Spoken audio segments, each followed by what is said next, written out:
dia a todos. Bom dia. Bom dia, a companheira aqui da Vila João Evangelista. É a nossa amiga aqui, Fátima Lourenço, a Duarte Tereza. Que vem aqui nos... Todo mundo é espírito, todo mundo se entende, né? A linguagem deveria ser nossa, né? Às vezes não é, mas a gente entende. Mas o amor chega para todo mundo, né? É isso aí, isso aí. Houve, ficou casado um tempo com Lá Tereza, com o pessoal do lado da mocidade, da Sussu, né? Da época da Sulama e tal, que eles faziam reuniões aqui. Então houve, né? Hoje existe a parceria do Francisco de Assis com o Tarefeiros do Bem, que é a evangelização lá, né? Então nós vamos nos ajudando, né? Quem não tem, empresta, troca e vamos em frente, né, Cristina? Tem que ser assim mesmo. Tem que ser assim. Então vamos lá, vamos começar o nosso dia, a nossa semana, né?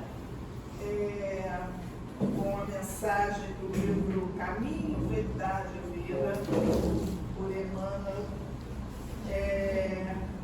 que foi psicografado pelas mãos de Francisco Cândido Xavier.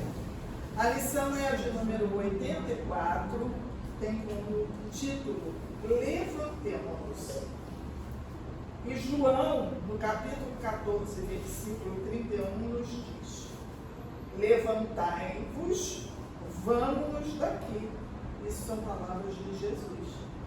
E Emmanuel vem nos ajudar, nos trazendo o que vem dessa mensagem para todos nós, né? Antes de retirar-se para as orações supremas do corpo, falou Jesus aos discípulos longamente, esclarecendo o sentido profundo de sua exemplificação. Relacionando seus pensamentos sublimes, fez o formoso convite incerto no Evangelho de João: levantai-vos, vamos-nos daqui. O apelo é altamente significativo. Ao toque de erguer-se, o homem do mundo costuma procurar o movimento das vitórias fáceis, atirando-se à luta sequioso de supremacia ou trocando de domicílio na expectativa de melhoria efêmera. Com Jesus, entretanto, ocorreu o contrário. Levantou-se para ser dilacerado logo após pelo gesto de Judas. Distanciou-se do local em que se achava a fim de alcançar, pouco depois, a flagelação e a morte. Naturalmente, partiu para o glorioso destino de reencontro com o Pai. Mas precisamos destacar as escalas da viagem. Ergueu-se e saiu em busca da glória suprema. As estações de marcha são eminentemente educativas. Getsemane, o cárcere, o pretório, a via dolorosa, o calvário, a cruz. Constituem pontos de observação muito interessantes, mormente na atualidade, que apresenta inúmeros cristãos aguardando a possibilidade da viagem sobre as almofadas de luxo do menor esforço.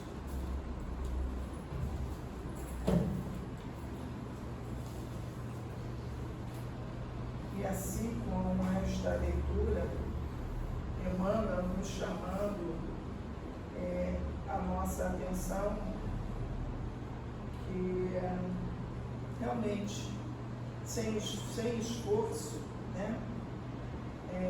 Sem luta, não conseguiremos realmente chegar. Sem o amor, não chegaremos. E é por isso que nós estamos aqui reunidos nessa manhã de nosso Pai Celestial, agradecer a esse irmão de todos os momentos, esse amigo de todas as horas, Jesus, nosso mestre, nosso guia.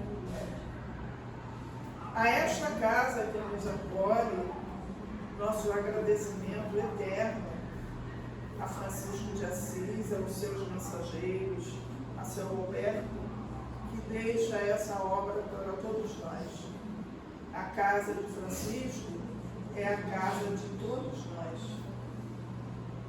Então, que possamos agradecer pelo aprendizado, por esses momentos, onde todos nós já estamos sendo visitados, estamos sendo analisados. Existe uma corrente médica passando por todos nós. Cada um já está sendo tratado. Então, que com o estudo da manhã de hoje, as palavras da nossa irmã Fátima, que nesse gesto tão querido, veio aqui nos trazer nesta manhã, neste início de semana, né? Palavras com certeza de encorajamento, de não desistência, de esperança, que sejamos esforçados, que ela possa ser muito amparada de todos nós, que aqui estamos, que tenhamos ouvidos de ouvir, né? De entendermos um pouquinho da mensagem para podermos aplicar em nossa trajetória, aplicar aqui dentro, como dizemos, se torna muito fácil. Todos somos amigos, somos irmãos, nós somos amigos, todo mundo é bonitinho, ninguém briga, nada, mas saiu ali do portão para fora, que as coisas começam. Então, é isso que nós vamos levar lá para fora, né? Para a nossa trajetória, a nossa caminhada, né? Nessa força, nesse amor, e vamos permitir que os irmãos possam estar cuidando de nós. Então, muita paz a todos nós, muita luz, e com a palavra nossa irmã Fátima.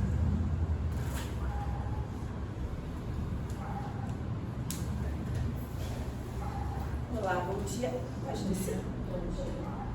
Acho que fica melhor. Eu já sou grande, né, gente? Um negócio alto.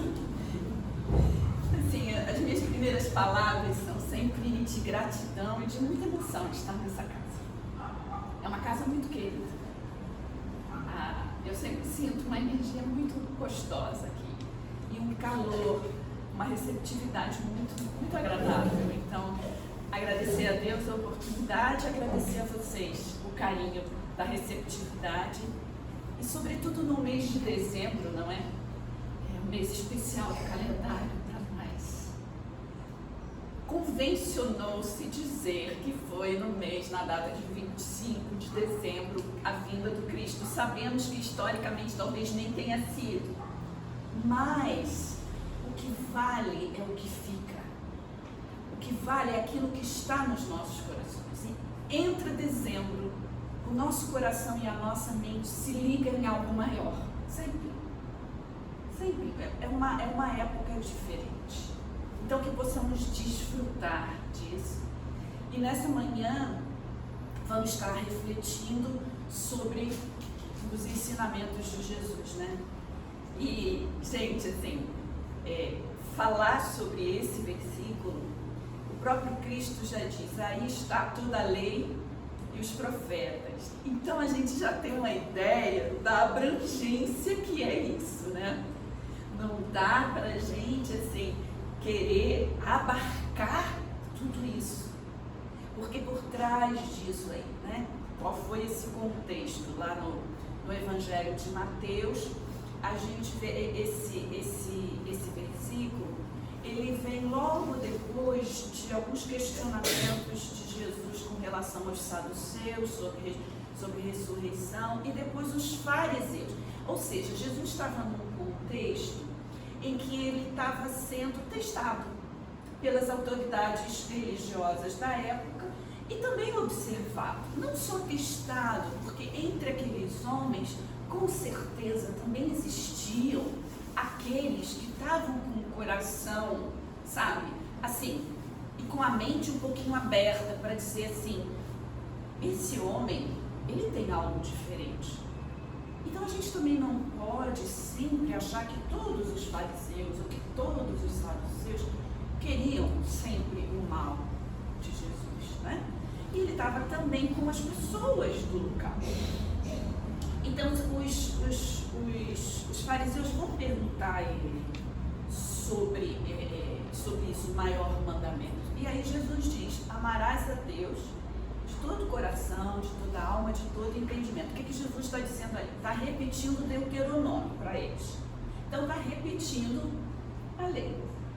E ele acrescenta, e amarás ao teu próximo como a ti mesmo. Ele também está colocando a lei aqui, só que no Levítico, tá, gente? É outra parte. Em Deuteronômio, ele começa, o livro, ele começa a falar sobre a majestade de Deus, sobre a prevalência de Deus sobre aquele povo.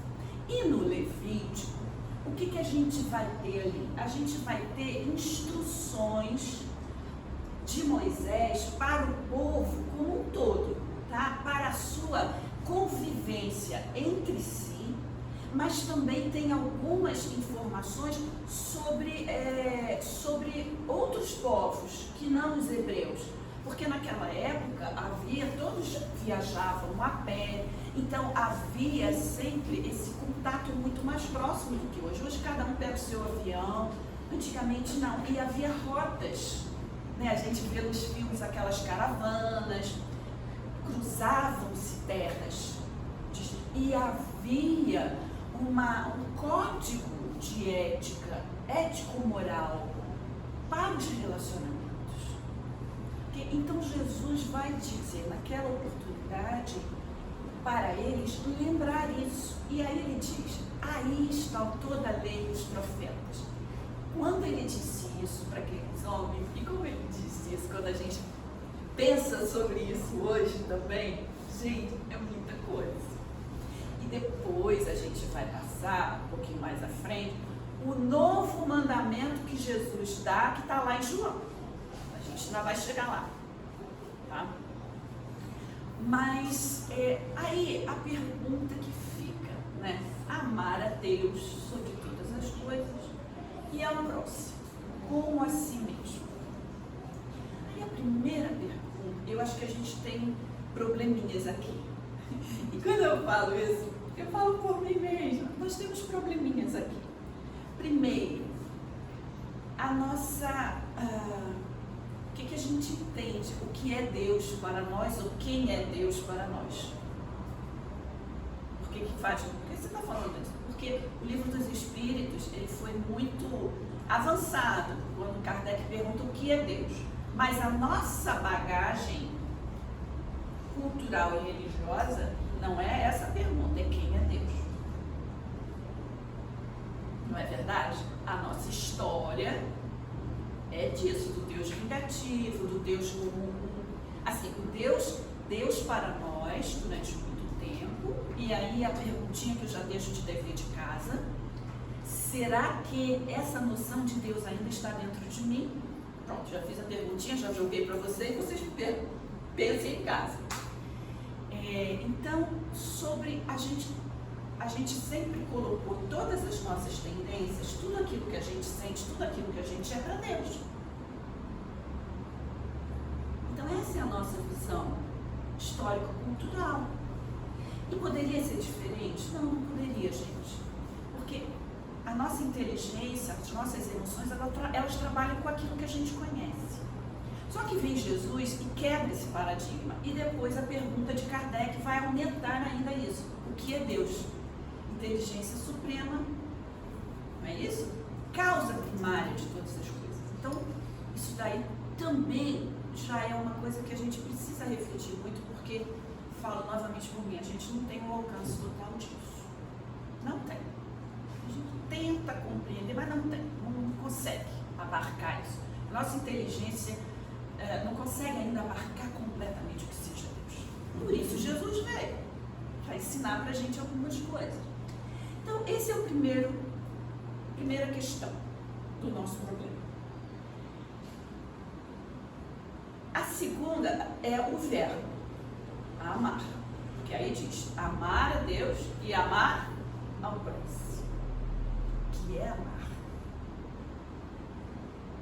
O que é amar? Não é uma pergunta fácil, gente. E depois, ao próximo. Quem é o próximo? A gente vê lá a parábola do bom samaritano, porque para aquele povo lá atrás, quem era o próximo para eles? Porque, lembrem, já estava no Levítico, né? Então, lá no Levítico, a gente vê Moisés ensinando como cuidar das viúvas, dos órfãos, dos necessitados, entre as tribos, etc. Ou seja, convivência, relacionamento. E isso aqui não é outra coisa, gente. Amar a Deus sobre todas as coisas e o próximo como a si mesmo significa relacionamento. Só que um relacionamento com base em quê? Com base no amor. E aí o bicho pega. Aí pega. Quer dizer, as perguntinhas elas só vão ficando mais. Acho que a cabecinha da gente começa a esquentar um pouco, né? Os meus cabelos, então, que já são arrepiados, vão ficando cada vez mais arrepiados. Então, porque para eles o próximo era o próximo. Era a congregação, digamos assim, era o povo, como as tribos, eram os familiares. Aí quando a gente pensa no mais próximo, ok? E aí por isso que na parábola do samaritano, o que Jesus faz? Que revolução é essa aí? Porque ele vai falar, ele diz que o sacerdote, o levita, não é isso? E depois ele fala com esse religioso, hebreu, judeu. Ele vai dar o exemplo de quem? De um samaritano, não é isso? E a gente já sabe da briga entre eles. Tiveram uma origem, mas houve uma separação quando os judeus foram para o exílio e eles se misturaram com os sírios, etc. Então, meio que maculou, manchou aquilo ali. Então, havia essa segregação. E aí Jesus fala sobre aquele homem, aquele samaritano que viu uma pessoa em grande dificuldade. Pelo relato da parábola, o homem estava quase morrendo, dada a violência que ele sofrera, não é? As feridas que ele tinha.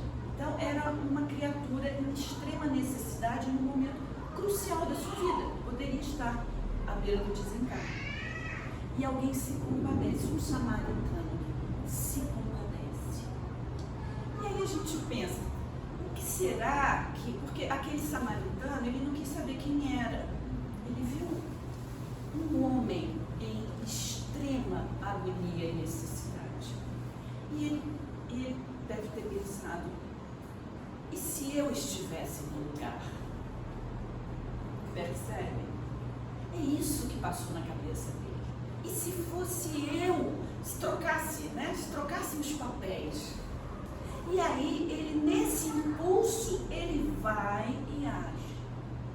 E aí a gente vai ver lá em Lucas, quando Jesus diz sobre o que é amar ao próximo.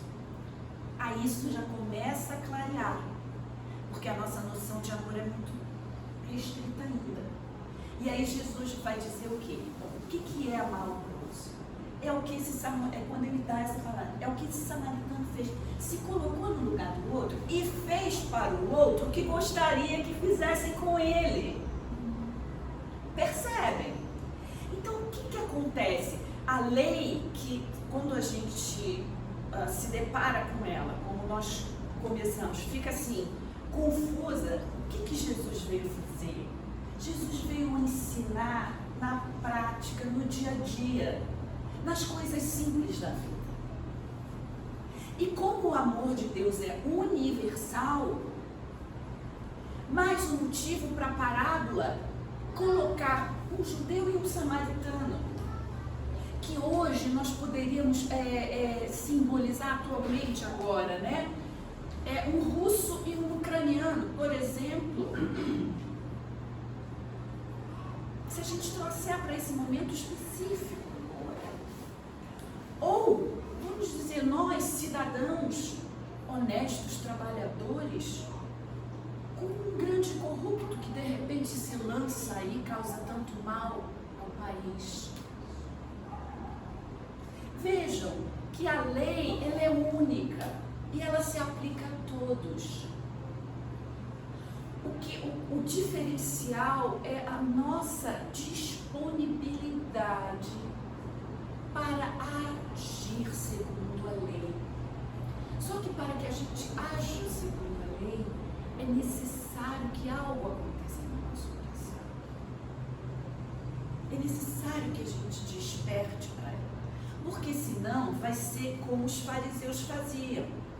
Viam aquela lei, interpretavam e criavam, digamos assim, rituais, criavam formas, sub-leis, né? Criavam regras para especificar aquilo. E Jesus vem e quebra isso. Ele quebra isso. E ele vem dizer, a lei é para todos. E a lei é de amor. E o que é o amor? Como eu manifesto esse amor ao próximo? E aí ele diz, e vejam a inteligência já da lei de Jesus, porque ele vai dizer, ama o próximo como a si mesmo. E é por isso que no exemplo da parábola, a gente interpreta que aquele samaritano se viu naquela situação, ele se gosta. Todos nós temos o instinto de quê? De conservação. A lei de conservação é poderosíssima. A lei de reprodução é poderosíssima. E a gente sabe que todas essas que Kardec colocou no Livro dos Espíritos são um conglomerado que se chama o quê? Lei divina ou natural, que nada mais é do que a lei de amor. Por isso que a última é a lei de amor, justiça e caridade. É tudo junto. Só que didaticamente, Kardec foi ensinando para a gente passo a passo. Então aquele homem, naquele momento, a lei de conservação estava ali nele, que é a lei de amor. Então ele se viu naquela situação. E aí ele foi e ajudou. Então ele agiu com o outro como ele gostaria que agissem com ele. Essa é a lei. Ama o próximo como a ti mesmo. E aí, queridos, é claro que a gente precisa dessa segunda parte. Nos amarmos também. Porque a gente não pode botar para fora algo que já não existe em nós. E muitas vezes, e nós sabemos disso, nós passamos por provações muito delicadas em que o nosso próprio amor por nós mesmos, ele fica muito degradado. E sabemos disso, não é? Sabemos disso. E muitas vezes essa situação psíquica, psicológica, ela pode chegar a um tal nível que o próprio ser deseja não mais continuar. E aí a gente sabe as consequências, mas eu não quero entrar nas consequências. A gente está só nesse momento aqui, porque a sabedoria do Cristo é dizer para a gente o seguinte: você não pode dar o que você não tem. Para que você dê, é necessário que você possua. Então nós precisamos buscar isso. E qual é a fonte do amor a si, do amor ao próximo? É Deus. Porque Ele é amor, como João vai dizer. Deus é amor. Por isso aquele que diz amar a Deus e não ama seu irmão, João é até bruto, é mentiroso. Não é mentiroso quando João fala isso, no sentido de que está trazendo fazendo uma rotulação na pessoa. Não é isso. O que João está querendo dizer é o seguinte: você está mentindo para você. Você está se enganando. Alô? Acorda. Percebe? A gente precisa entender, porque muitas vezes, e é a nossa cultura, a gente lê, e a gente fica sempre assim, muito atento àquelas palavras, e quer receber aquelas palavras e achar que aquilo ali vai se cumprir. Pum! Que nem antigamente a Dini é um gênio, gente, eu sou da época Dini, né? A Dini é um gênio, né? Acontecia, adorava aquilo. A Samantha, a feiticeira, e Dini é um gênio, a Samantha era no narizinho. Gente, eu ficava. Mas a gente traz essa infantilidade ainda para hoje. O que a página vai falar pra gente? A página veio falar de algo que a gente vai tocar agora também. Cruz. Não foi? Sobre a cruz. Todo o processo de Jesus até o Gólgota da cruz. Não é isso? Um processo. E o que ele diz lá? Que para a gente alcançar, ele foi ao encontro do Pai. Para nós também chegarmos nisso, qual é a última fala que ele diz ali? Tem que ter trabalho. Porque senão a gente se acostuma com o quê? Com a Samantha e com a Dini é um gênio. É mais fácil que a gente. Só que não é assim. Porque nós podemos ser uma Samantha e uma Dini, sim, mas através do percurso e das nossas mãos trabalharem e as situações depois mudarem. Não instantaneamente, mas ao longo do tempo. Mas fruto desse da minha manipulação, daquilo que eu fiz, daquilo que eu construí. Primeiro dentro de mim. Porque eu preciso ter bagagem para depois compartilhar conhecimento, emoção, sentimento, capacidade de servir, tudo isso. Bom, gente, ok até aqui. Então, porque às vezes esse Fátima, você está viajando muito na maionese.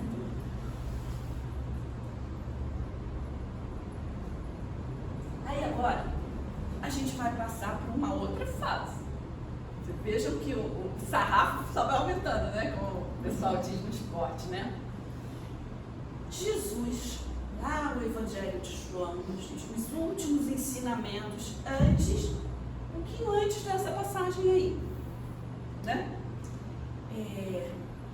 Nesse contexto, que Jesus vai dizer: um novo mandamento vos dou, ou vos deixo. Qual é?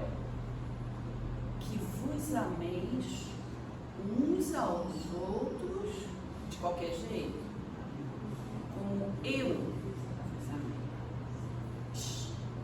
O sarrafo já está em cima, gente. O que é isso?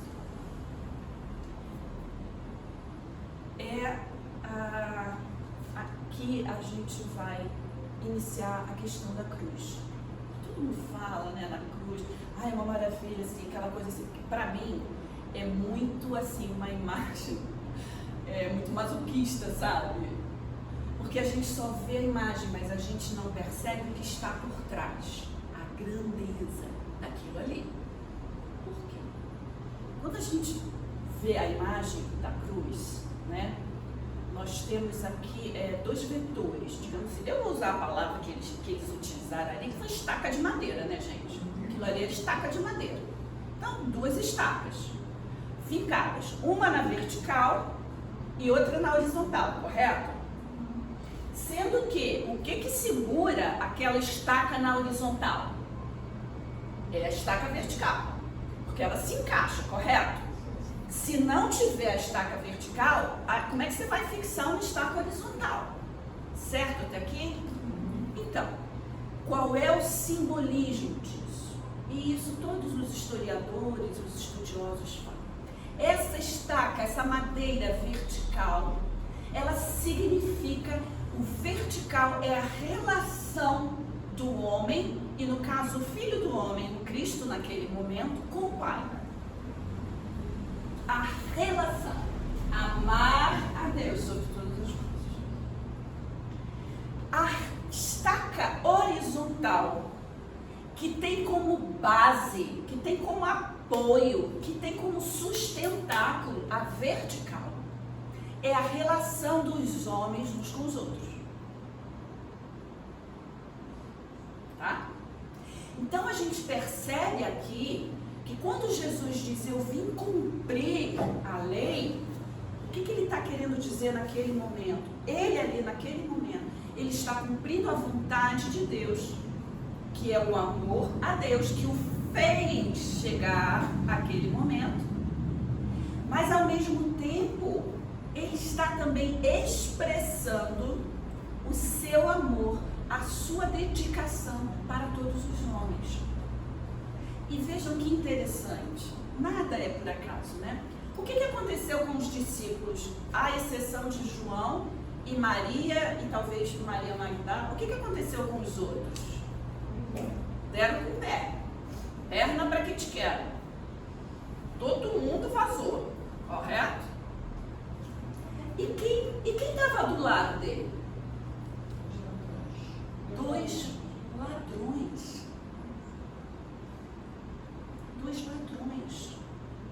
Gente, a crucificação naquela época era o pior tipo de pena que se podia aplicar a um ser humano. Por quê? Porque era degradação total.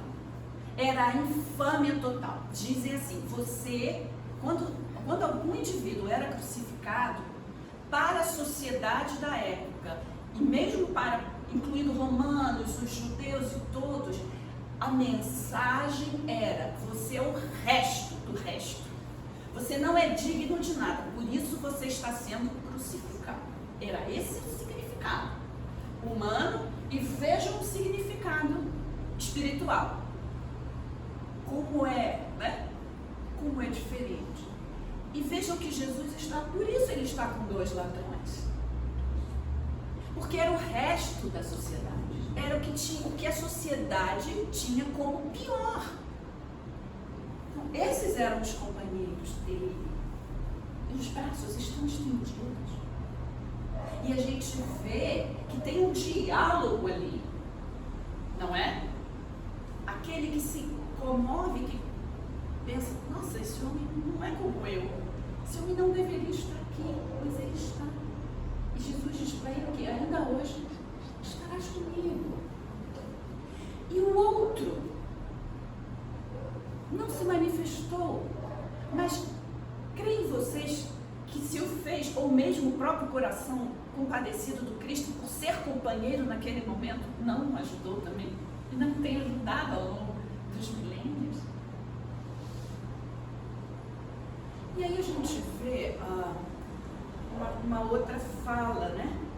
Quando que a grandeza daquele que dá o que tem, que é o amor, que é a capacidade de se doar.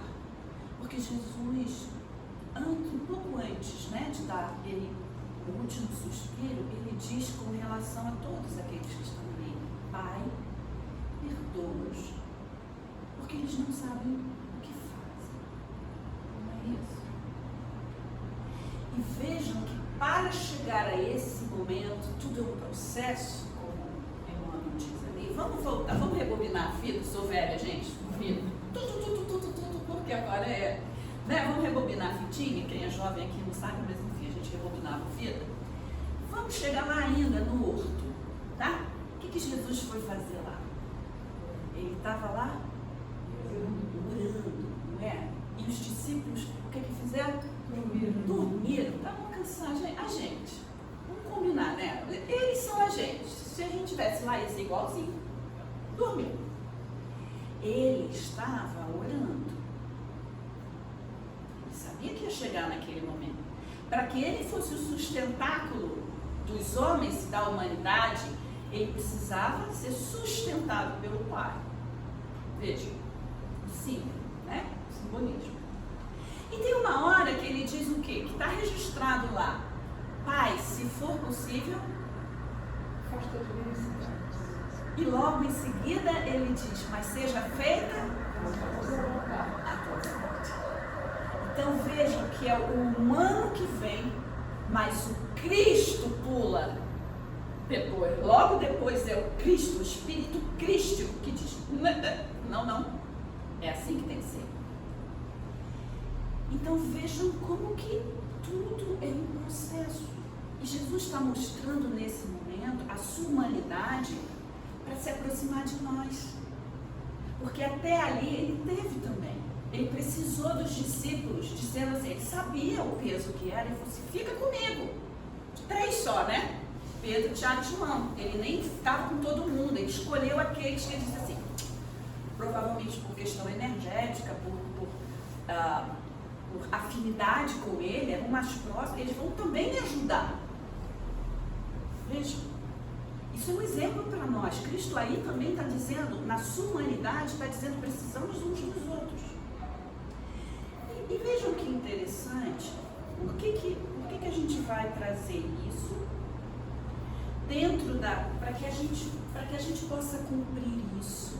A gente precisa, o combustível básico e principal é a relação com o Pai, porque é de lá que vem toda a força, tudo que é bom, tudo que é glorioso, tudo que é justo, toda a força que o universo necessita, vem da sabedoria divina, da potência divina, da energia divina. Gente, assim, né, aquilo que a gente falou no início, é difícil da gente entender completamente o que seja, mas a gente sabe que é uma força, que é uma energia, que é uma inteligência que mantém tudo.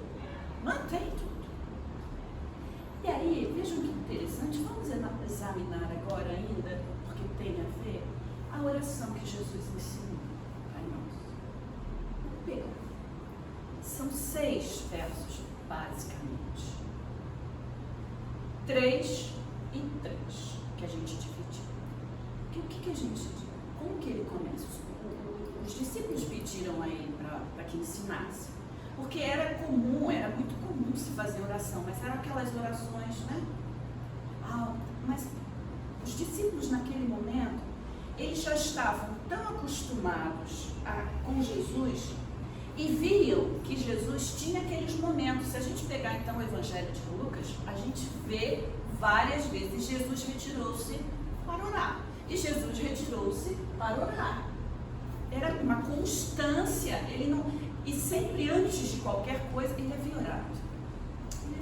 Então isso com certeza despertou a curiosidade. Aquela coisa que o Emmanuel diz, as palavras convencem, o exemplo arrasta. Eles foram arrastados. Então eles dizem, mestre, ensina-nos a orar. Porque nós vemos que tu fazes isso constantemente.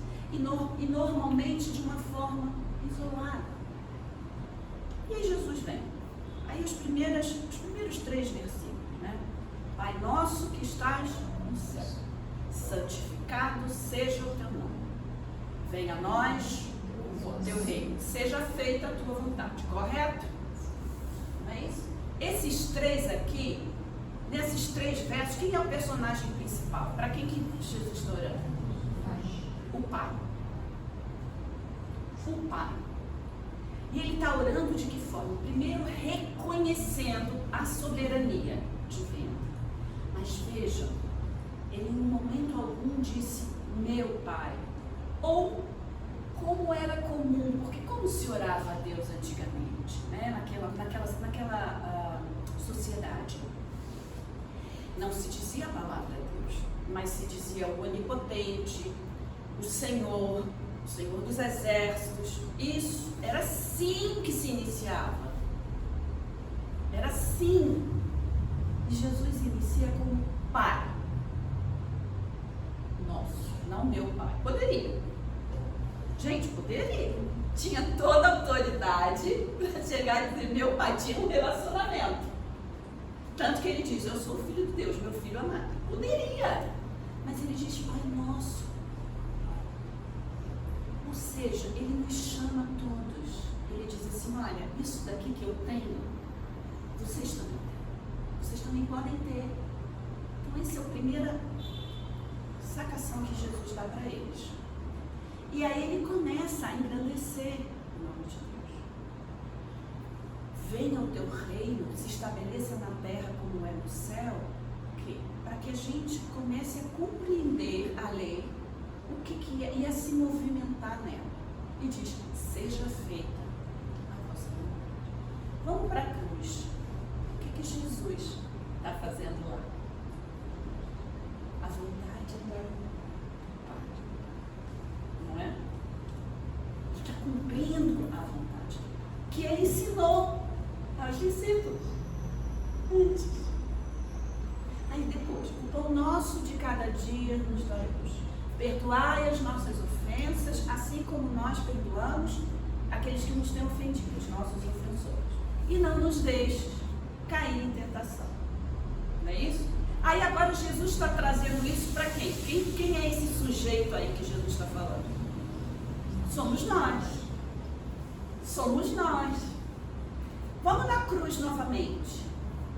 A relação com o Pai como suporte para a nossa relação de humanidade uns com os outros.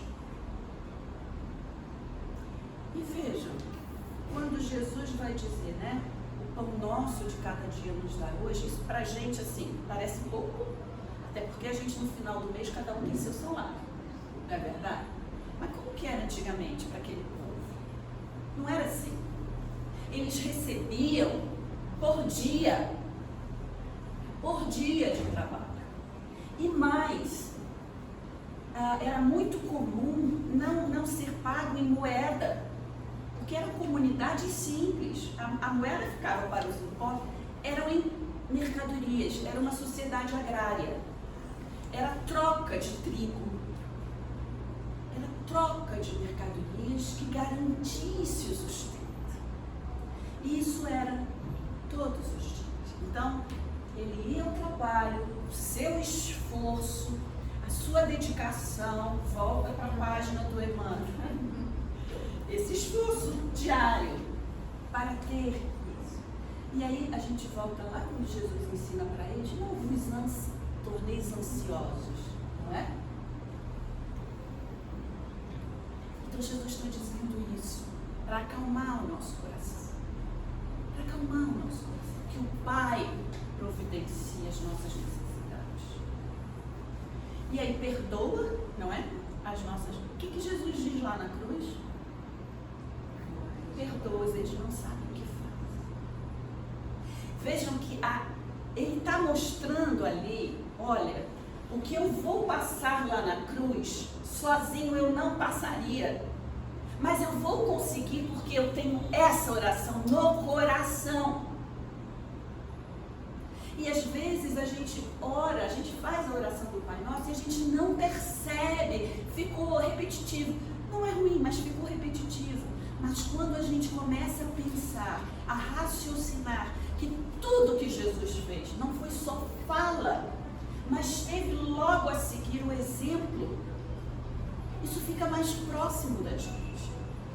E a última fala, não nos deixeis cair em tentação. Voltando lá para o horto, o que ele fala? Pai, se possível, afasta de mim. E aqui a gente parece, livra-nos do mal, né? Porque ele está dentro de nós. E Jesus sabia disso. Jesus sabia disso. Então, ele está querendo nos dizer que, para que nós possamos ter uma vida plena, para que nós possamos cumprir a lei dos profetas. E aí o novo mandamento, que vos ameis uns aos outros, como eu vos amei. Esse é o nosso legado, né? Essa é o nosso dever de casa.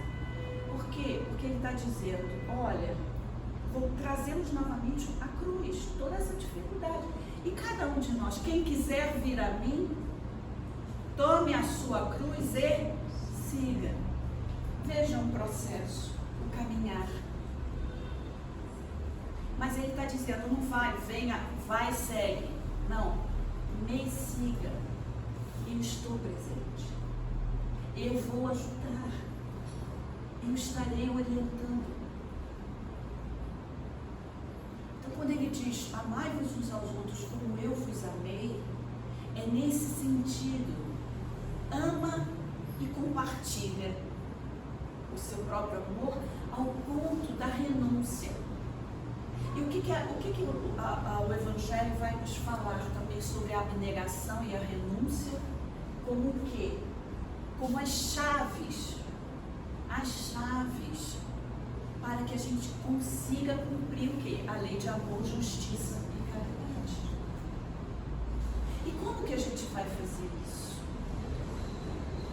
E aí, a gente agora vai pegar, voltando ainda ao que seja o amor, que Jesus exemplificou, mas no Evangelho tem uma mensagem de Lázaro, no capítulo 11, amar ao próximo como a si mesmo, de uma beleza, assim, fantástica. E essa mensagem, ela começa a falar pra gente do amor, na sua origem, e depois tem outra também de Fênelon. Nós vamos ler rapidamente, já está no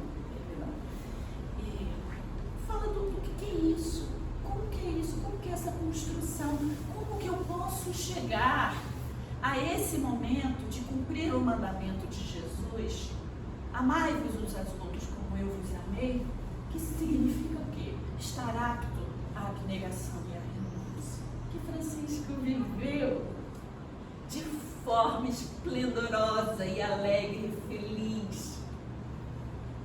Não é? Ele viveu plenamente. E era um playboy, gente. Começou playboy, chefe das bagunças lá da... Por isso que a gente não pode torcer o nariz pra nada, sabe? Porque cada um tem seu processo. Aí a gente se acha tão santo que passa no meio, assim, na porta de uma boate, na porta de um bar, que as pessoas vira até o roupa no olhar. A gente faz isso na alma, gente. É porque eu sou meio teatral, né?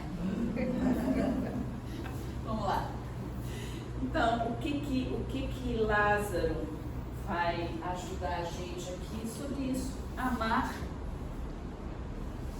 Amar, como que é isso, né? Que Jesus já ensinou pra gente na prática, na história, na parábola. Ele vai dizer, né? Fazer aos outros. Vejam o que Lázaro diz.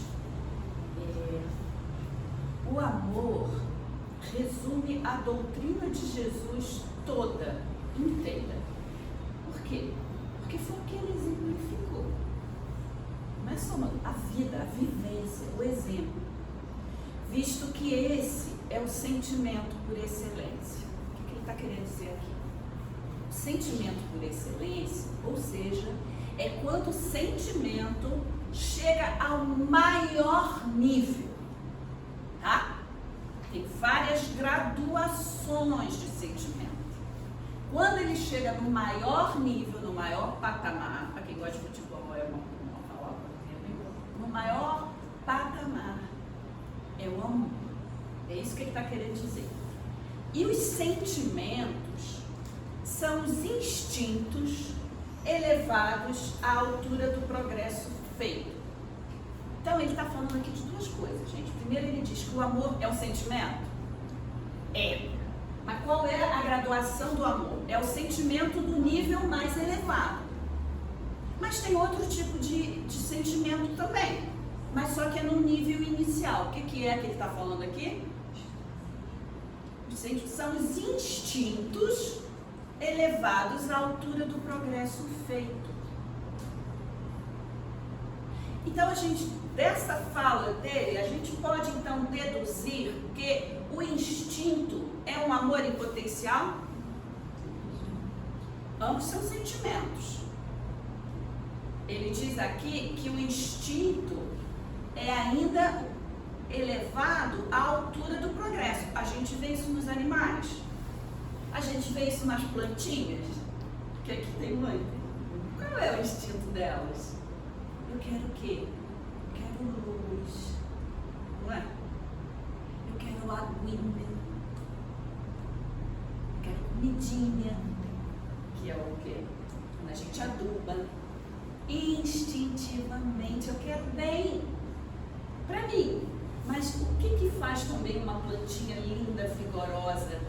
Ela traz para a gente a beleza, ela acalenta o nosso coração. Às vezes a gente está num dia emocional de muita dor, muito escuro, muito negro, e a gente olha uma plantinha linda. Será que aquilo não... a gente não capta? Capta. Amor, na fase inicial do instinto. Se renova sempre. Sempre, sempre, sempre. Em sua origem, o homem só tem instintos. Está dizendo aqui que a gente só tem instinto, certo? Mas então, ou seja, se instinto é uma forma de sentimento, então o homem, desde a origem, ele tem sentimento. Quanto mais avançado e corrompido, só tem sensações. Ele vai avançando, gente. Mas aí ele começa a perceber isso, e quando ele usa essa palavra corrompido aqui, por quê? Porque alguma mácula acontece, que aquele instinto natural de que eu tenho, eu dou, a gente começa a retrair, a segurar um pouco essa energia e dizer, não, opa, pra mim, opa, pra mim, opa, pra mim. E aí o amor começa a ficar retido. A gente conhece isso na nossa sociedade? Sim. A gente age assim na nossa sociedade? Com certeza. Mas a gente tem como avançar? Tem, porque está aqui. Está aqui. Quando instruído e depurado, tem sentimentos. E o ponto delicado do sentimento é o amor. Não o amor no sentido vulgar do termo. Olha o que ele vai dizer. Mas esse sol interior que condensa e reúne em seu ardente foco todas as aspirações e todas as revelações sobre o humano. O que ele está querendo dizer aqui com isso? Que essa semente é como uma chama. É como uma chama que faz com que a gente, ainda no nível do instinto, mas instintivamente, por isso que a planta quer luz, por isso que a planta quer água, a manifestação da vida, porque instintivamente nós percebemos a grandeza do amor. E a gente busca isso. A gente busca isso desde a hora que a gente dá o primeiro suspiro, o primeiro choro. O bebê nasce, respira e chora, né? Nem sei se hoje em dia ainda é assim, gente. Ainda é, não sei. Suspira e chora. Enfim. Essa ânsia, essa aspiração.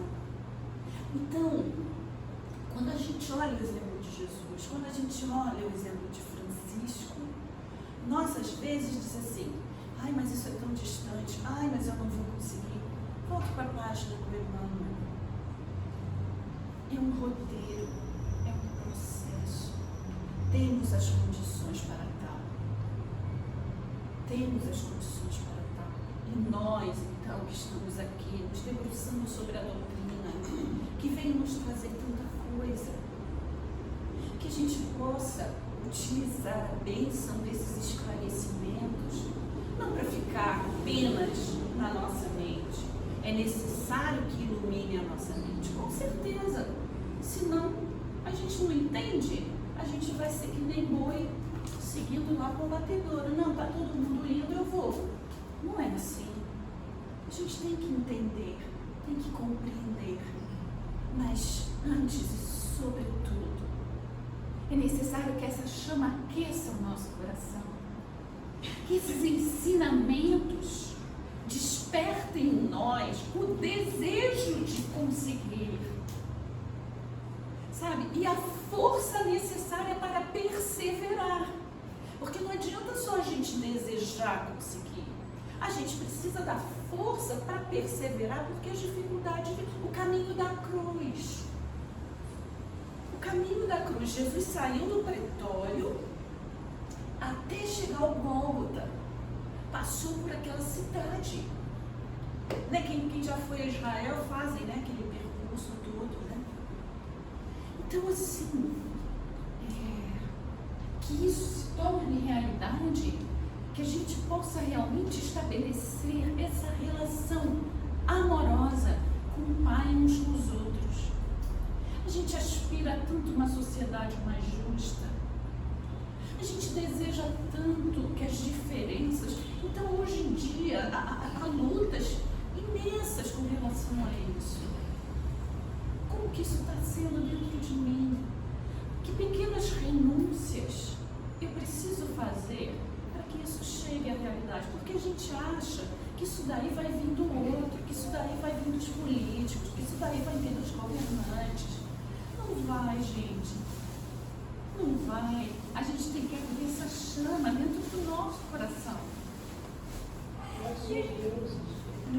E tem que iluminar o nosso coração, para que a gente deseje isso, fortaleça a nossa mente, para que a gente use a nossa inteligência para galgar isso. Então, que Deus nos abençoe e que o Espírito e os exemplos do Cristo e de Francisco nos envolvam, nos cativem a buscar para nós, na pequenina parcela que nos cabe, essa realidade. Graças a Deus, obrigada. Obrigada.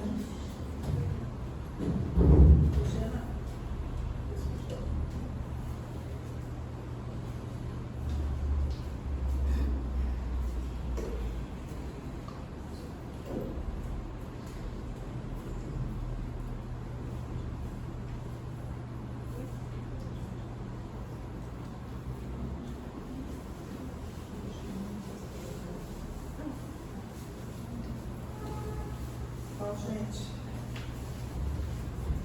eles são lindas para todos nós, né?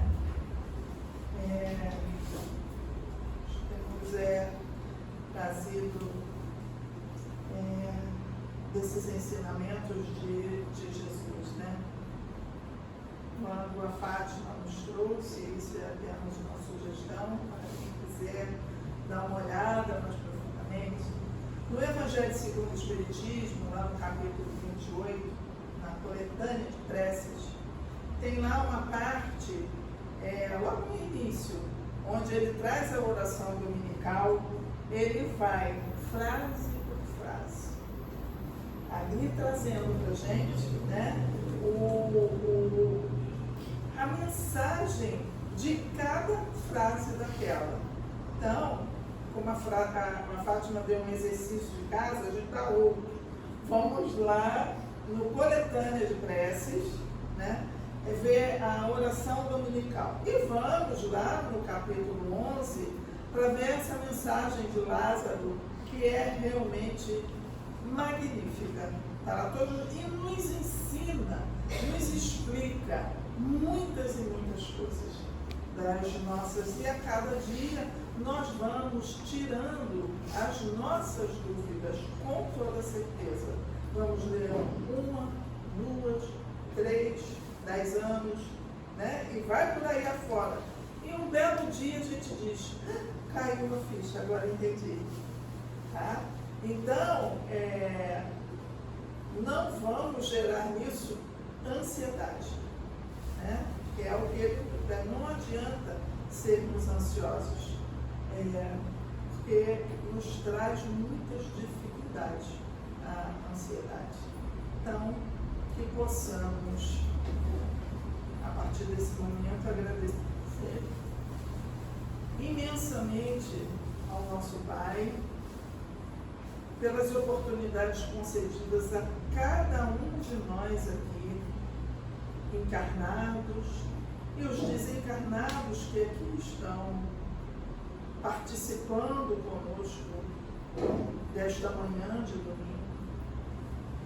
Que tenhamos uma semana repleta de realizações no bem, exercitando essa prática do amor a nós mesmos, podermos entender que somos esses filhos tão amados de nosso Pai e entender este amor que Ele nos envolve, para que com consigamos entendermos desta felicidade que Jesus fala para cada um de nós. Nós agradecemos imensamente a nossa irmã Fátima pela manhã tão linda que veio trazer para todos nós. Agradecemos aos amigos espirituais da casa, aos nossos protetores, enfim, que as nossas irradiações desse momento, dessas energias, possam alcançar a todos aqueles que neste momento possam estar derramando uma lágrima de dor, pela dor física, pela dor moral. Sejam os nossos irmãos encarnados ou desencarnados, que todos possam se sentir muito acolhidos, consolados pela luz do nosso Divino Mestre Jesus. Nós agradecemos imensamente por esta manhã de domingo, por início de uma nova semana, com muita saúde, com muita paz, tranquilidade, e tentando trazer para nós esses ensinamentos do nosso Mestre Jesus. Que possamos então agora nos preparar para o nosso trabalho do passo.